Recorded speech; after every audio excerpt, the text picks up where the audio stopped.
ya estoy aquí. ¿Eh? Pues muchas gracias por estar otra vez por aquí. Estuvimos viendo ayer, digamos, cómo las tipologías se comportan en la convivencia, en el mundo en el que ahora nos ha tocado vivir. Esta situación es mucho más estresante y lo que estuvimos viendo, pues digamos que es aplicable 360 grados a lo largo de nuestra vida.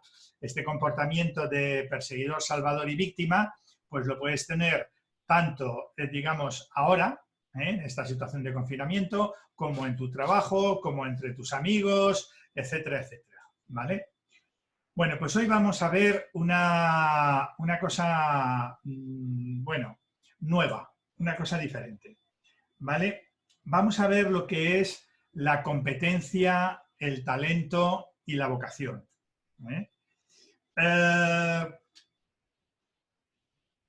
Vamos a empezar por ahí. Os voy a contar lo que es competencia, talento y vocación.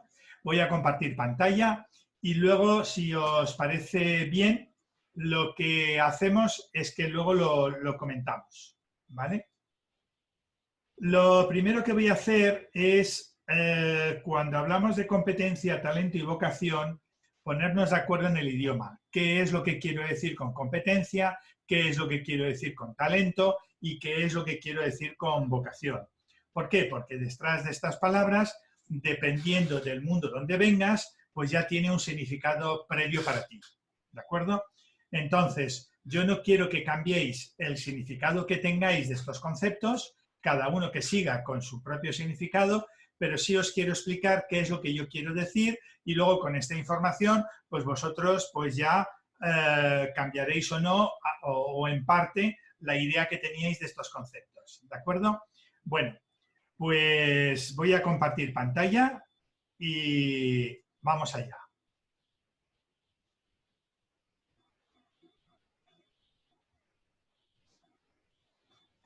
Vale. Bueno, pues cuando yo quiero explicar el tema de competencia, talento y vocación, acudo a un ejemplo para ser gráfico, ¿vale? Es el ejemplo que yo suelo utilizar en los cursos y es, imaginaros un colegio y unos niños y un equipo de fútbol de niños, ¿de acuerdo? Y en mitad de la temporada, pues les han cambiado el entrenador de fútbol, el profesor de gimnasia, ¿vale? Y entonces, claro, el profesor de gimnasia es el primer día que los ve jugar y bueno, pues vamos, es el primer día que los ve, los conoce y para conocerlos los pone a jugar. ¿A jugar qué? A jugar un partido, ¿vale? Y entonces, nada, están ahí jugando un partido, acaba el partido y el profesor, el entrenador, le llama a uno de ellos. Oye, Pedro, ven para acá. Y nada, Pedro se acerca allí, mira alrededor, ve que no llaman a nadie, nada más que a él, joder, se va allí preocupado y le pregunta al entrenador, ¿ha pasado algo? Dice, no ha pasado nada, no te preocupes. Oye, te llamaba para hacerte una pregunta. La pregunta es, ¿por qué juegas de delantero? Pedro se queda así extrañado, dice, ¿lo hago mal? Dice, no, lo haces bien, lo haces bien. Pero, ¿por qué juegas de delantero? Y entonces, nada, le contesta, hombre, yo siempre he entrenado de delantero, siempre he jugado delantero, en los partidos de delantero, en los entrenamientos de delantero, siempre he estado delantero. Dice, vale. Y entonces le pregunta el entrenador, dice, ¿en el próximo partido te gustaría probar y jugar de defensa? Pedro le pregunta, ¿puedo? Sí, puedes, perfectamente. Vale, pues al partido siguiente, al día siguiente, Pedro se pone de defensa. Primer día en su vida que juega de defensa. Le sale todo perfecto, todo maravilloso. ¿Vale? Tanto es así que cuando acaba el partido, le llama al entrenador y Pedro se va muy eufórico, muy contento y el entrenador dice, ¿qué tal? Dice, pues muy bien, me he sentido muy a gusto, muy bien. Jo, pero es que juegas de maravilla de defensa, ¿eh? Qué bien se te da. Dice, joder, jugando tan bien de defensa, ¿eh? ¿Cómo es que tú juegas de delantero? Porque es que fíjate, el primer día y bueno, te ha salido todo fantástico. Nada, Pedro se queda ahí un poco parado, sin saber qué contestar, y le dice, bueno, es que a mí, en realidad, nunca nadie me ha preguntado de qué quiero jugar. Claro, el entrenador en ese momento se da cuenta que él tampoco le ha preguntado. Y entonces le dice, bueno, pues tienes razón, es verdad. ¿A ti dónde te gustaría jugar? Y Pedro se le queda mirando y dice, hombre, a mí gustarme, a mí me gustaría jugar de portero. El entrenador se queda planchado. ¿De portero? Dice, joder, pues si te gusta tanto jugar de portero, ¿por qué no juegas de portero? Y ya empieza a darle disculpas. Dice, hombre, es que de portero no hay nada más que uno, está Juan, y hay nada más que una oportunidad, de delantero, de defensa, pues hay más jugadores, hay más oportunidades, allí pues eso, juega él o juego yo. Dice, bueno, pues el entrenador le dice, oye, ¿tú quieres jugar el próximo partido de portero? El otro se le abren los ojos como platos y le dice, ah, ¿pero puedo? Dice, sí, sí, puedes. El próximo partido, ponte de portero. Y el próximo partido se pone de portero. Y en la portería es el tío más feliz del mundo. Disfruta como un enano. Y nada, le sale todo bien, pero claro, está tan feliz y tan a gusto allí que aunque le salga alguna cosa mal, no le importa y además no le importa probar para superarlo y para hacerlo mejor y hacer lo que sea necesario. Porque allí es el sitio donde disfruta. Y nada, os cuento, os quito esto. Bueno, no, os lo sigo dejando. Fijaros, la competencia es jugar de delantero. Es lo que eres competente, ¿vale? Es lo que más y mejor tú te has preparado en tu vida, ¿eh? Es lo que destaca, pero destacas porque eres lo que te están valorando actualmente y porque te has entrenado mucho, con mucho esfuerzo y bueno, pues te sale bien, ¿vale? Esa es tu competencia. Tú te has hecho competente en algo. El talento es tu punto de genialidad. Digamos que es donde tú tienes dotes naturales. El talento, las cosas te salen bien, solas, sin ningún tipo de esfuerzo, sin hacer nada, de una forma natural, ¿vale? No te cuesta casi nada de trabajo. Y la vocación, digamos que es lo que más te motiva, lo que te hace más feliz en la vida, es con lo que disfrutas, ¿vale? Fijaros, competencia es jugar de delantero, talento, tienes dotes naturales, es jugar de defensa, y la vocación es lo que te hace más feliz en la vida, es jugar de portero.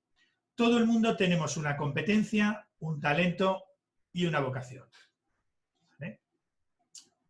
Y ahora dejo de compartir pantalla, perdón, y comentamos. ¿Vale? Pues sobre esto, ¿alguna pregunta, algún comentario, algo que queráis decir?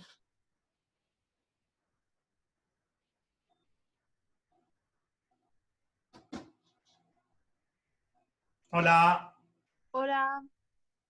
Carolina, Sí, adelante, pregunta. quería preguntarte por qué la emoción prohibida en realidad es con lo que disfrutas. Si te la prohíbes, ¿qué pasa? ¿Que te prohíbes disfrutar? Ahí le has dado. Nos prohibimos lo que más nos gusta en la vida.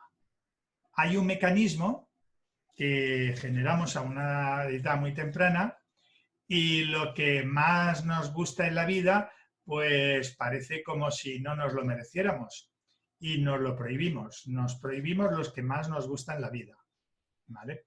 Fijaros, hay muchas personas que tienen un trabajo, ¿vale?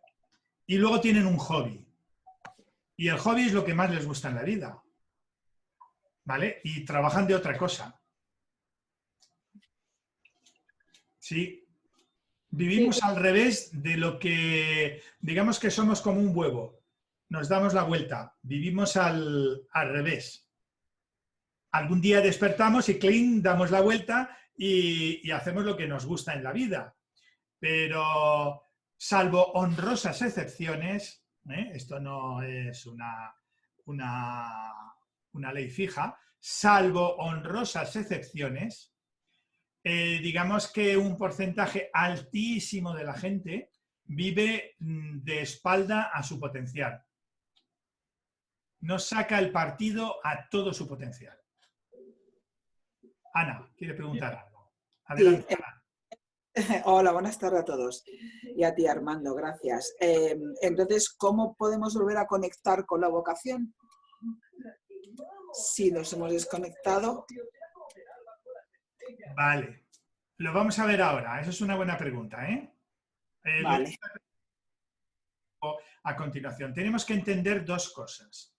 Tenemos que entender cómo nos desconectamos de nuestro punto de genialidad, de nuestro talento, y tenemos que entender cómo nos prohibimos nuestra vocación. ¿Cuál es ese mecanismo? ¿Cuándo se genera? Y luego tu pregunta, que es cómo invertirlo. Vamos a ver las dos cosas pues cuando acabe un poquito esta rueda de preguntas. Margarita quería preguntar algo, me parece, que ha abierto el micrófono. ¿Alguien quiere preguntar algo? Yo tenía otra pregunta. Adelante. Sí, antes, cuando hemos estado viendo todas las tipologías, siempre hablábamos de que la que predominaba era la competencia, ¿no? Correcto, la emoción inflada.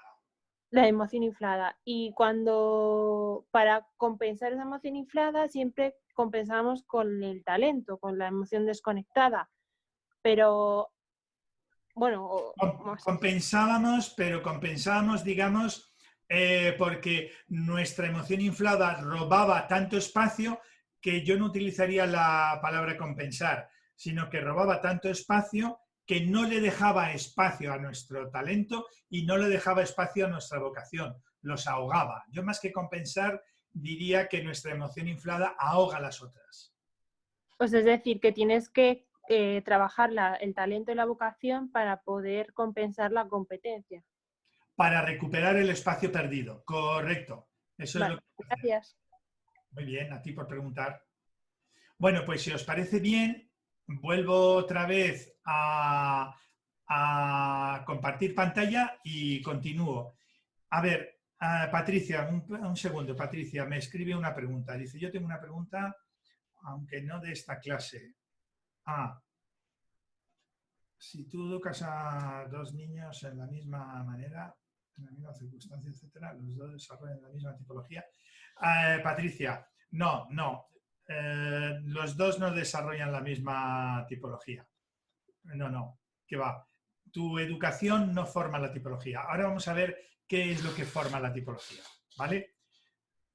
Comparto pantalla y os cuento. Y a ver si después, Patricia, con lo que yo voy a decir, te he respondido. Y si no, me vuelves a repreguntar, ¿vale? Bueno, vamos allá. Voy a otra vez compartir pantalla.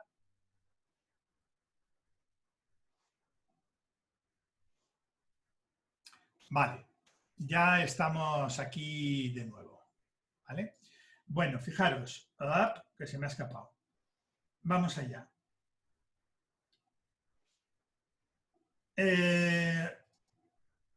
Fijaros, cuando nace un bebé, cuando nacemos,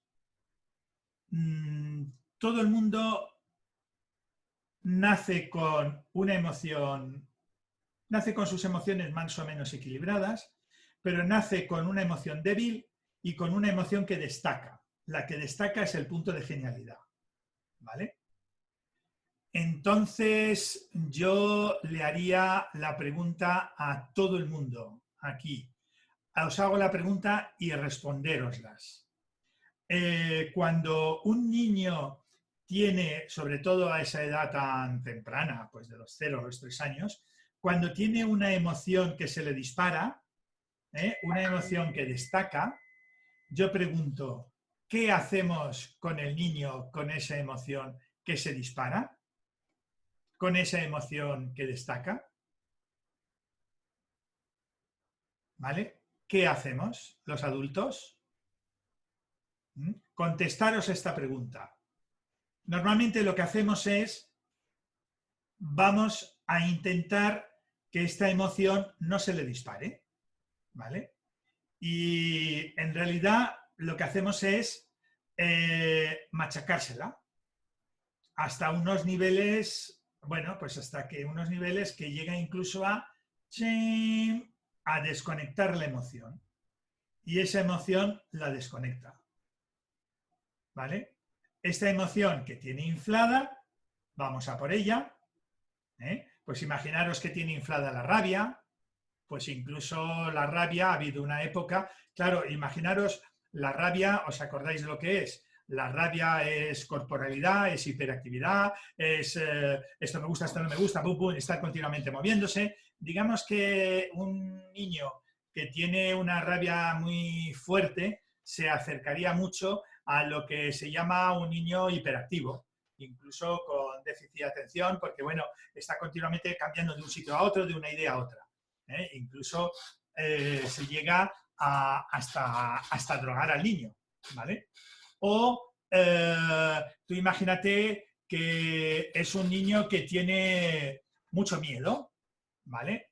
Y bueno, esto que os voy a contar es un caso real, es un caso concreto. La emoción que tenía inflada el niño, pues era el miedo. Tenía mucho miedo a todo, veía mucho los problemas y entonces, claro, como era un niño, si fuese una niña no sé qué habrían hecho, pero claro, los niños no pueden tener miedo, tienen que ser machotes. Y esto vamos, la persona que lo contaba en un curso y ya era adulto. Pero él contaba que su padre, para que superara el miedo, le cogía de la mano y le paseaba por el borde de un acantilado. Claro, el niño, imagínate, encima que tiene miedo ahí en el borde del acantilado, pues al final, pues ¿qué tuvo que hacer para poder sobrevivir y poder estar con su padre y que su padre le quisiera? ¡Tran! Se amputó el miedo. Y así lo podíamos ver con todas las emociones. Pues un niño que es excesivamente orgulloso, ¡buf! Cuando seas mayor, pues es que te las van a dar todas por el mismo lado. Y entonces, a machacar la emoción orgullo. Tú no puedes ir así por la vida, es que así te van a ir todos a por ti, es que no sé qué, y ¡pum! A por él. Entonces, digamos que la emoción que destacas, que digamos que es tu punto de genialidad, que es tu talento, pues a una edad temprana lo desconectas. ¿Por qué? Porque tú eres un niño, estás aquí en el centro y luego tienes alrededor de ti una cohorte de adultos y de mayores que van y que lo que hacen es esto no lo tienes que hacer, esto tampoco, esto tal, esto cual, y te van machacando tu punto de genialidad. Claro, cuando nosotros teníamos un curso que era Escuela de Padres, cuando contábamos esto, voy a dejar de compartir la pantalla, porque quiero ser un poco gráfico para lo que os quiero explicar. Fijaros, cuando contábamos esto, los padres, ¿qué es lo que decían? Hombre, pues habrá que hacer algo, tú lo que no puedes tener es tu hijo así y tal. Y la verdad es que sí, que hay que hacer algo.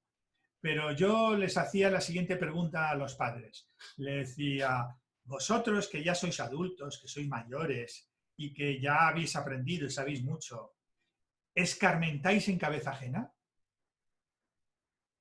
Haceros esa pregunta. ¿Escarmentamos en cabeza ajena? ¿Aprendemos en cabeza ajena? Contestaros. Eso por un lado. Y luego el segundo tema. Imaginaros lo siguiente. Voy a apagar, voy a silenciar a todo el mundo. ¿Vale? Esa es la primera pregunta. Luego está la segunda pregunta. Fijaros. A ver, voy a silenciar otra vez. Por favor, no activéis los micrófonos. ¿Vale? Luego tendremos tiempo para hacer preguntas y activar micrófonos. A ver, continúo. Fijaros, el niño está aquí y tú estás aquí. ¿Vale? ¿Qué es más fácil? ¿Que tú, adulto, bajes al nivel del niño para entenderle? ¿O que el niño suba a tu nivel para entenderte? ¿Vale?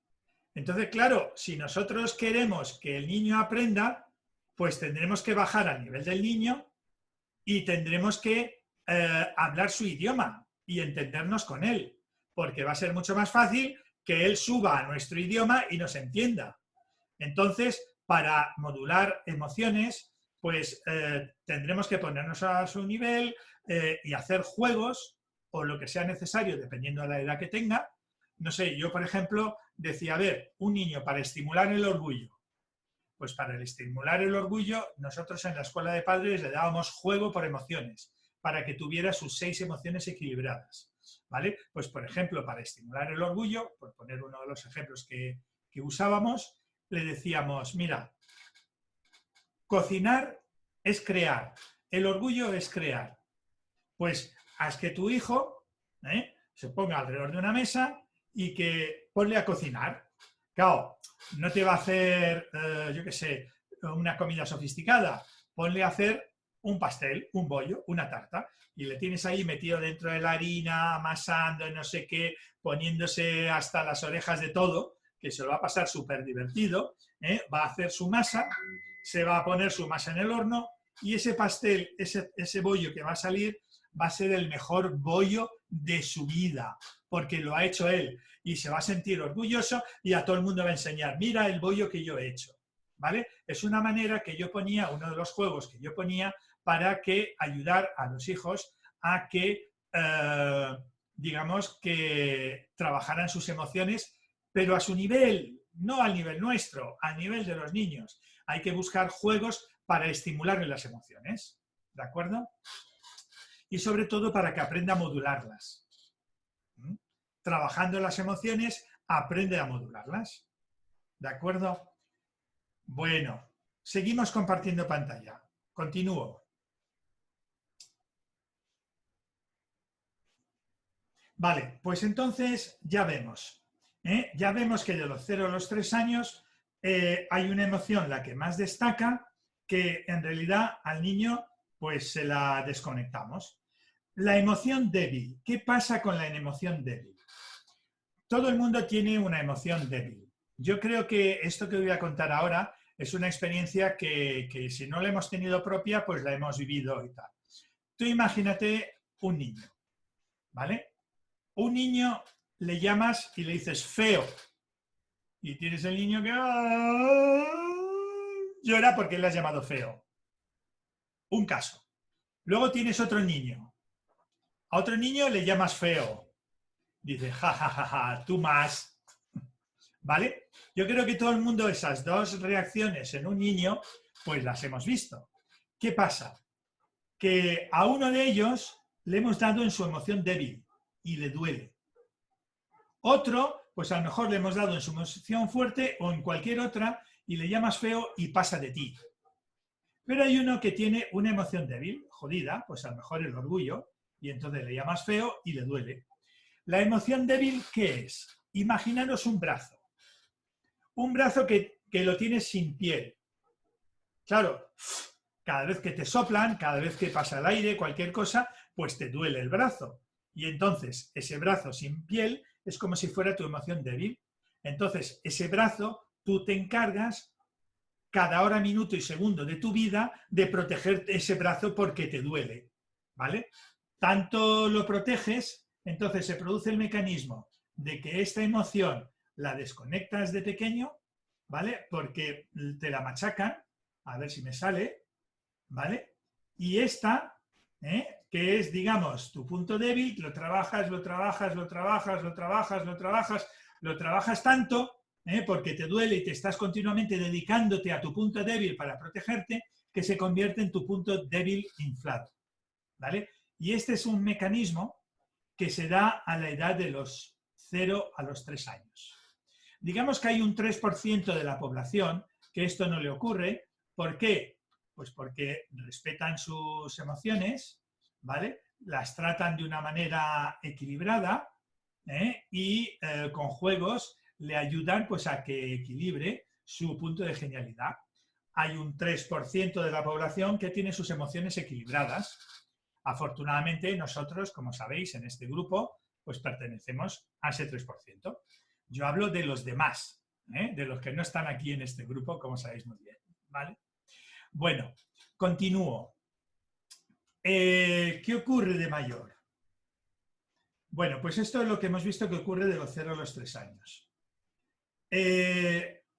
Después de los 3 años en adelante, se da el mecanismo siguiente. Destaca, como habéis visto, la emoción prohibida, que se convierte en la emoción débil inflada. Trabajamos sobre el punto más débil que tenemos para irlo mejorando, ¿vale? El punto de genialidad lo desconectamos y como consecuencia, este es una consecuencia, nos prohibimos una emoción. Normalmente nos solemos prohibir lo que más nos gustamos, ¿vale? Lo que más nos gusta a nosotros, ¿de acuerdo? Esto es lo que nos ocurre de los 3 años en adelante. Y así se forma lo que hemos llamado y lo que hemos visto, que es la competencia, que es la emoción débil inflada, es la que más trabajamos, la que más tiempo le dedicamos para mejorarla, pero siempre va a ser la emoción débil inflada. Es lo mismo que un boxeador. Digamos que tiene su brazo izquierdo fuerte y su brazo débil flojo. Y está continuamente entrenando el brazo débil, el brazo débil, el brazo débil. Va a tener un brazo débil un poquito mejor, pero ¿qué es lo que le va a pasar? ¿Vale? Lo que le va a pasar es que cuando salga a boxear va a tener un brazo débil un poquito mejor, pero su brazo fuerte pues no lo ha entrenado y no va a poderle sacar partido a lo mejor de sí mismo, a lo mejor de su brazo fuerte, ¿vale? El talento, que es lo mejor de nosotros mismos, es lo que tenemos dotes naturales, con los dotes naturales que hemos nacido, pero claro, hemos nacido con esos dotes naturales, pero todavía no hemos aprendido a usarlos bien, a dosificarlos. Digamos que tenemos nuestros dotes naturales en bruto. Es esa emoción que se dispara, esa rabia que no sabemos controlar, ese orgullo que no sabemos controlar, ese miedo que no sabemos controlar, ese amor que no sabemos controlar, etcétera, esa alegría que no sabemos controlar, etcétera, etcétera, etcétera. ¿De acuerdo? Entonces, claro, esa emoción tan inflada la desconectamos y se convierte en nuestro talento desconectado. Son donde nosotros tenemos dotes naturales. Y luego la vocación, que es lo que más nos gusta, digamos que es una consecuencia de estos dos mecanismos. ¿De acuerdo? Bueno, pues voy a dejar de compartir pantalla. Ya nos vemos. Y tengo ya aquí algunas preguntas, ¿vale? Dice Patricia, yo tengo una pregunta, aunque, bueno, esa ya la hemos visto. Mila, ¿qué otros juegos para las otras emociones? Ejemplos. Mila, nos llevaría toda la tarde, pero bueno, tú piensa lo siguiente. El orgullo, crear. La rabia, decidir qué cosas sí, qué cosas no. Yo, por ejemplo, con la rabia les decía, oye, déjales que se ponga la ropa que quiera, que él decida qué ponerse, no ponerse. Claro, tú no le vas a hacer decidir entre todo el armario. Tú le pones ahí la ropa de verano, que se ponga lo que quiera. Le pones la ropa de invierno, que se ponga lo que quiera. Y así sucesivamente. Tienes que hacer ejercicios que decidan. O tú le pones un pequeño menú y de ese menú que decida. O sea, la rabia es decidir. Entonces, haz cosas para que él tenga que decidir. Luego la rabia es corporalidad.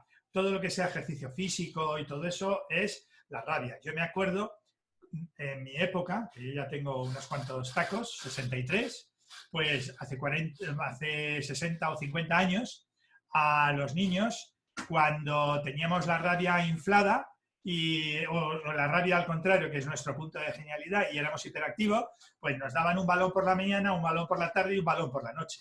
De tanto jugar y tanto tal, pues llegábamos a casa sin ni una migajilla de rencor. O sea, tranquilitos, pastillas ninguna. Era todo quemar esa energía, utilizar y canalizar toda esa fuerza. Ahora, pues digamos que, bueno, se buscan otros mecanismos para que el niño esté y no moleste, ¿vale? Luego, la rabia. No sé, por ejemplo, la tristeza. La tristeza son el eterno niño que no te deja en paz, preguntón y preguntón y preguntón.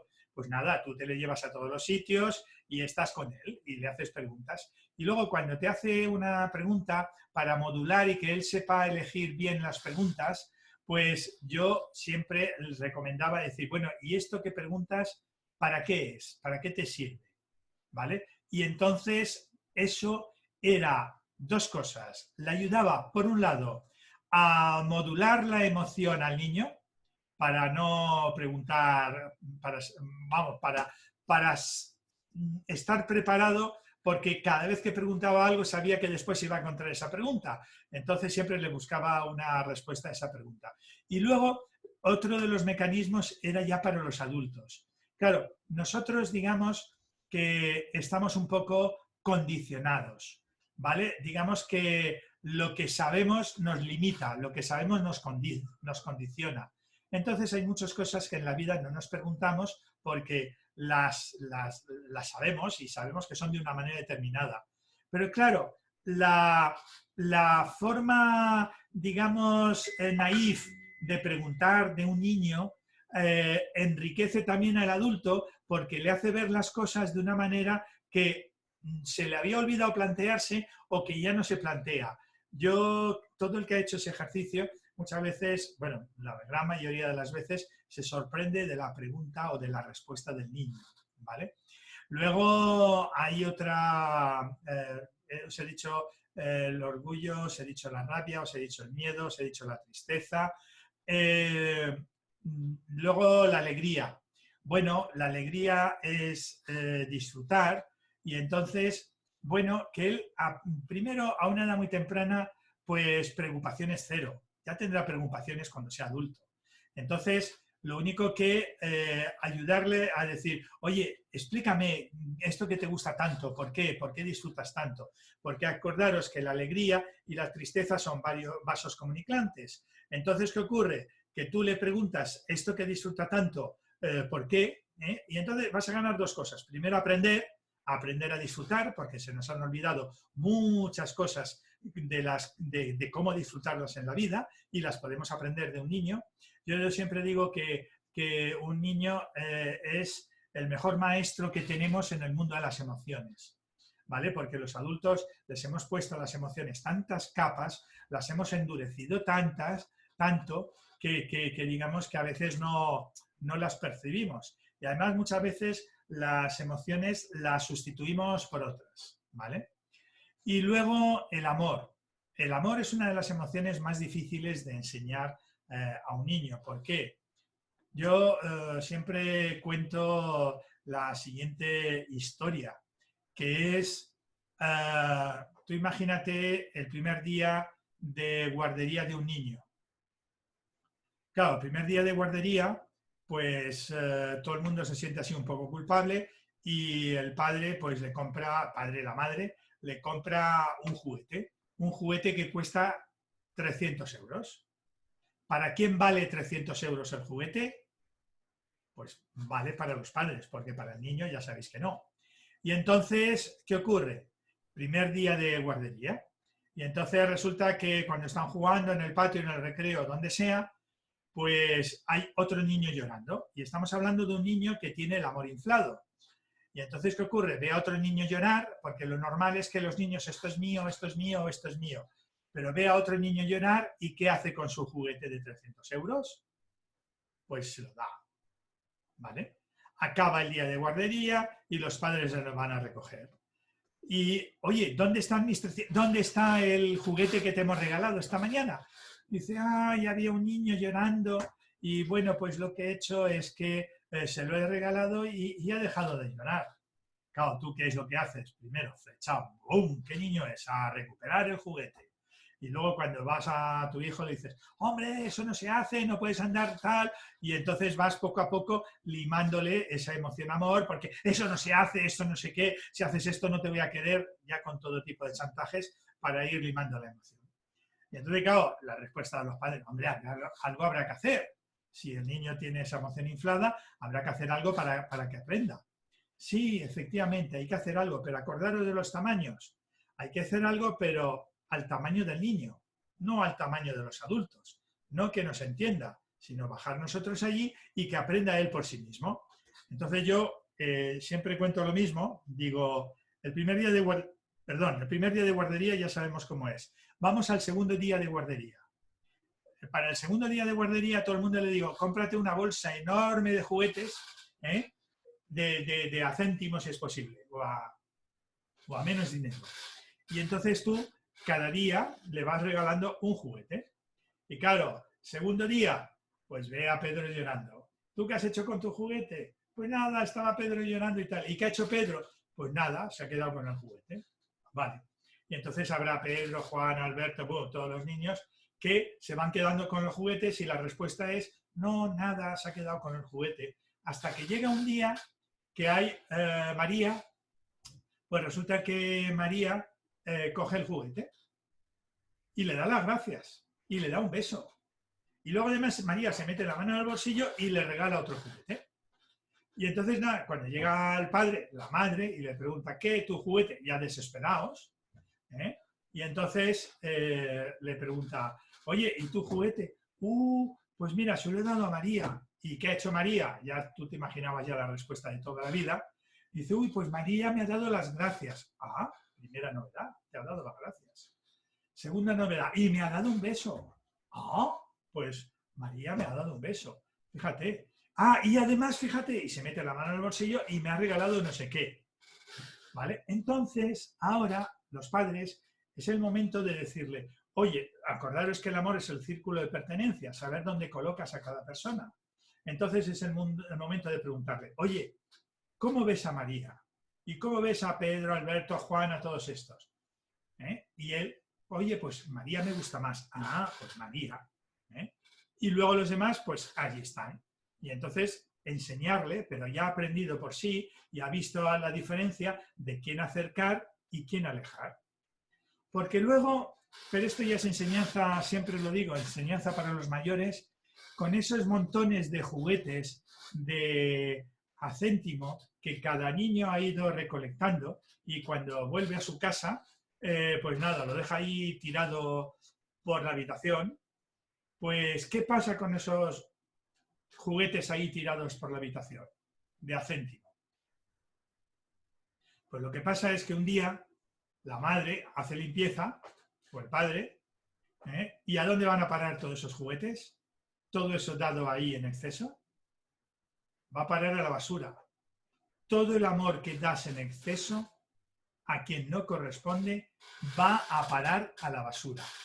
Eso ya es enseñanza para los adultos. Todo el amor que das en exceso va a parar a la basura. No os quepa la menor duda. ¿Vale? Bueno, pues a ver, tengo ya aquí algunas preguntas. Bueno, el cómo se puede modular las emociones, bueno, pues ya he ido diciendo un poco, Aida me pregunta, pues con juegos, hay que buscar un juego para cada emoción. Luego, Patricia, la emoción destacada y la emoción débil con la que nacemos vienen influenciadas por el estado emocional de la madre durante la gestación. ¿Es genético? No, no es genético. Viene de acuerdo con el estado emocional de la madre, ¿vale? Durante el periodo de gestación, ¿de acuerdo? Entonces, no es lo mismo, por ejemplo, que durante el periodo de gestación, pues una madre esté contenta, muy alegre, o que una madre esté preocupada, joder, pues fíjate, ahora me quedo embarazada en la oficina, no sé qué, o se sienta orgullosa, o le dé rabia, o tenga miedo, ay, pobrecito, ¿qué le puede pasar? ¿Nacerá bien? Bueno, etcétera, etcétera. Depende la emoción dominante de la madre durante el embarazo, ¿vale? Es una emoción compensatoria. Los niños que tienen TDA, ¿qué emoción tienen inflada? Normalmente habría que testarlo, pero suelen tener la rabia, que es la que te invita a ser hiperactivo. Las personas muy rabiosas son personas que se mueven así. Incluso una persona adulta que tiene mucha rabia es una persona que habla así, que se mueve tal. Claro, son las típicas personas que están delgadas. Nunca engordan, porque lo queman todo. Pero claro, una persona adulta, ¿qué le ocurre cuando un niño es hiperactivo? No sé si le intentas drogar. Bueno, si tu competencia es el amor por emoción inflada, ¿cuál es tu talento, el miedo. Ah, no, eso no lo he dicho, Margarita. Eso lo hemos ido viendo y lo he dicho no aquí, sino en todos los otros cursos. Entonces, si no has asistido a los otros cursos, te puedes meter en YouTube y puedes ver cada tipología de personalidad, cuál es su competencia, su talento y su vocación. ¿Vale? Carolina, ¿se podría decir que pasas por cada una de las emociones con unas edades? Es decir, época preguntana, eso sería lo ideal, Carolina. Lo ideal sería que estuviéramos continuamente circulando por todas las emociones de una manera equilibrada y que no nos quedáramos encallados o que no invitáramos a nuestro hijo que, oye, lo mejor es ser responsable, responsabilidad es orgullo, y entonces, claro, tú empujas a tu hijo a que sea responsable. O, mira, lo mejor es que siempre tengas mucho cuidado en la vida y tú le invitas a tu hijo a que tenga miedo. Lo mejor es que seas, etcétera, etcétera, ¿vale? Lo que tú creas que es mejor para ti y entonces como tú crees que eso es lo mejor para ti, tú piensas que es lo mejor para tu hijo, ¿de acuerdo? Y entonces tú le invitas a tu hijo a una de las emociones que tú crees que es la mejor para ti, ¿vale? Y entonces tú le empujas a tu hijo hacia esa emoción, ¿vale? ¿Por qué dices que todo el amor que das de más va a la basura, Esther? Bueno, no lo sé. Esther, si tú tienes otra experiencia, me gustaría conocerla, bienvenida sea, pero todo el amor que das en exceso se va a la basura. Tú imagínate la situación siguiente. Hay una persona que no te pide ninguna ayuda y tú vas y la ayudas. ¿Cuál es el comportamiento de esa persona? Ay, espérate, yo no te he pedido nada, ¿qué haces conmigo? Y digamos que tú eres una persona que tiene el amor inflado y que siempre vas dando amor en exceso, amor en exceso, amor en exceso. Las personas no valoran el amor en exceso. Las personas valoran el amor que piden y el amor que necesitan. Si tú les das de más, en vez de producir cercanía, lo que produce es el rechazo. ¿Vale? Y si tienes otra experiencia, bienvenida sea, pero la experiencia que yo tengo y lo que yo suelo trabajar en consulta es eso, ¿vale? Pero no, a ver, lo que yo digo, ponlo en el congelador, estúdialo, analízalo y saca tus propias conclusiones, ¿de acuerdo? Yo lo que te doy es una visión, pero yo no estoy en posesión de la verdad. Tú observa. Con esto que te acabo de decir, pues mira, y luego tú decidirás, pues lo que ha dicho Armando es una tontería, no tiene razón. Vale, perfecto. O lo que dice Armando, coño, espérate, a ver, joder, pues sí, parece que ser que sí, que ocurre eso, ¿vale? Pues tú obsérvalo, Esther. ¿Vale? Entonces, Patricia, ¿qué tipo de trabajo realizaría más cada tipología de personalidad?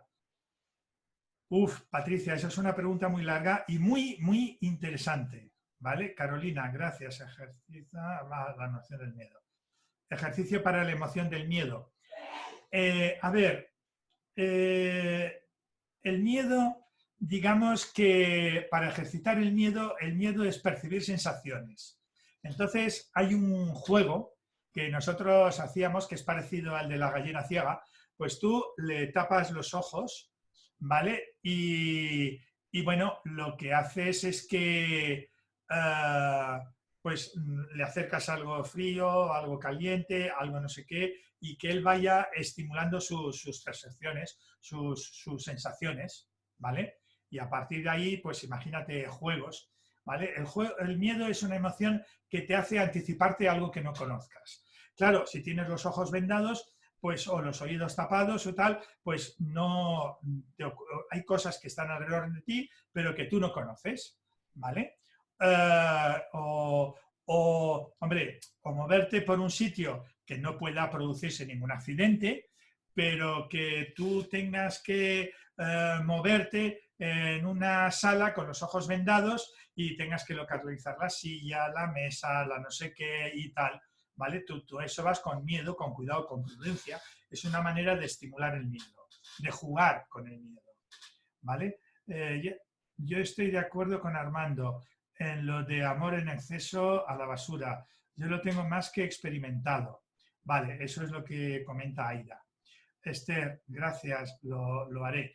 Oye, de todos modos, tener en cuenta que yo os cuento cosas, ¿vale? Os doy una visión.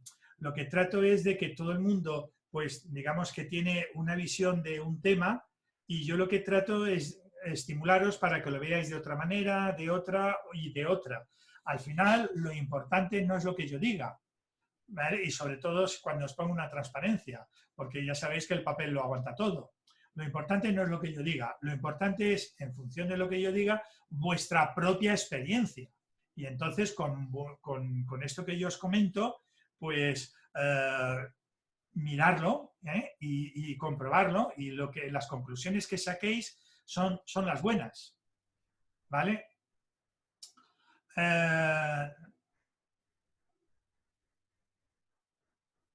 La tipología entonces se formaría de los 0 a los 3 años, sí. Mira, la tipología se forma de los 0 a los 3 años y además me voy a extender un poquito. Es un proceso que incluso es físico. Yo lo conté, me parece que en el primer curso que dimos por aquí, por Zoom, pero lo voy a repetir porque creo que merece la pena para las personas que no lo hayan oído o no lo recuerdan. Fijaros, cuando nacemos, digamos que no nacemos totalmente formados, ¿vale? Nos vamos formando a lo largo del tiempo. Por ejemplo, a los 2 meses o 3 meses se acaba de formar la vista, ya vemos con colores y demás. Y lo último que se acaba de formar, el órgano que se acaba de formar, es el órgano más complicado, que es el cerebro. Se acaba de formar pues alrededor del año y medio, 2 años, 3 años, alrededor de esa edad. En ese momento, ¿qué es lo que se produce? Se produce algo que se llama la apoptosis cerebral, la muerte cerebral. ¿Qué es esto? Digamos que nosotros tenemos n millón de neuronas y a esa edad lo que se acaba de formar son los neuroconectores que conectan una neurona con otra. Obviamente no las conectamos todas, se conecta un porcentaje. No quiere decir que las otras neuronas se mueran. Las otras neuronas están allí, ¿vale? Pero no hemos generado los neuroconectores. Están allí, no las usamos, ¿vale? Y utilizamos un porcentaje en nuestro cerebro, 10, 12, 14, X%, no lo sé. Depende del libro que leas, pues unos te dirán un porcentaje y otros te dirán otros. Yo estoy convencido que una parte de la evolución del ser humano es que cada vez vamos utilizando mayor porcentaje del cerebro, ¿vale? ¿Qué ocurre? Que en ese momento que se generan las neuroconexiones, se generan mayores conexiones de una emoción u otra.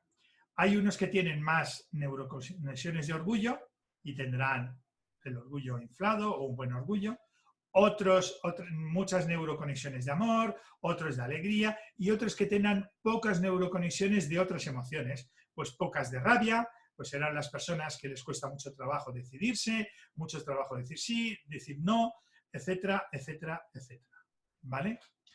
Claro, cuando Tyree Cutler descubrió las tipologías de personalidad, Tyree Cutler las descubrió fruto de la observación. Además, él cuenta muy bien cómo lo hizo en sus cursos, ¿vale? Y claro, en aquella época, fruto de la observación, me parece que fue alrededor de los años 70, 80, cuando descubrió las tipologías de personalidad, afortunadamente hubo más personas que estaban de acuerdo con él que las que no, porque ya sabes que cuando algo se descubre fruto de la observación, depende mucho del observador, y claro, no todo el mundo no todo el mundo ve lo mismo y no todo el mundo está de acuerdo. Como hubo más personas que estaban de acuerdo con él, por eso le dieron un premio, que es el premio Eric Berne, precisamente por el descubrimiento de las tipologías de personalidad. ¿Qué ocurre? Que ahora mismo, digamos, en aquella época no se podía hacer, pero ahora mismo te pueden poner un escáner en el cerebro y tú puedes ver que te pueden estimular con una emoción, ¿vale? Y a igualdad de estímulo puedes ver en las distintas personas quiénes en su cerebro se colorea más la parte del orgullo y quién se colorea menos. estimulación de rabia, quién se colorea más parte de su cerebro porque tiene más conexiones de rabia y quién tiene menos, y así sucesivamente. Esto lo vi en un programa de la BBC de Londres que explicaba esto, de cómo se forma el cerebro en un niño pequeño, y te ponían muy bien los dibujos en la televisión, pues del tema del escáner. Tú podías ver en el escáner a igualdad de estímulo, pues como unos se colorean más y otros se colorean menos, ¿vale? A igualdad de estímulo. ¿Esto qué quiere decir? Que en nuestro cerebro nosotros tenemos más conexiones de una emoción y de otra. Con lo cual, la tipología de personalidad se genera a una edad muy temprana, de los 0 a los 3 años. Y luego esto nos condiciona el resto de nuestra vida. Las decisiones que nosotros tomamos de utilizar más o menos una emoción, pues digamos que tiene sus consecuencias neuronales, en el sentido que tenemos más conexiones de una emoción que de otra, y estas conexiones y esta forma y este formato del cerebro lo vamos a tener durante toda nuestra vida. Esto no quiere decir que nosotros, si somos una persona que tenemos pocas conexiones de rabia, nos vaya a costar trabajo, mucho trabajo, durante toda la vida el tomar decisiones. Sí, nos va a costar trabajo, pero nosotros podemos hacer gimnasia con estas emociones y utilizarlas de una manera preferente. Es lo mismo que una persona que tiene poco bíceps y hace mucha gimnasia, pues al final va a tener más fuerza que una persona que tiene mucho bíceps y que no lo utiliza, y al final va a tener un bíceps, ¿vale? Sin fuerza, ¿vale? O sea, no, tú vas a tener unas neuroconexiones y una ecuación emocional, pero tú esa ecuación emocional, digamos que lo importante no es la ecuación emocional que tengas, sino el trabajo que tú hagas a lo largo de tu vida con esa ecuación emocional, ¿vale? Pues si os parece bien, lo dejamos aquí.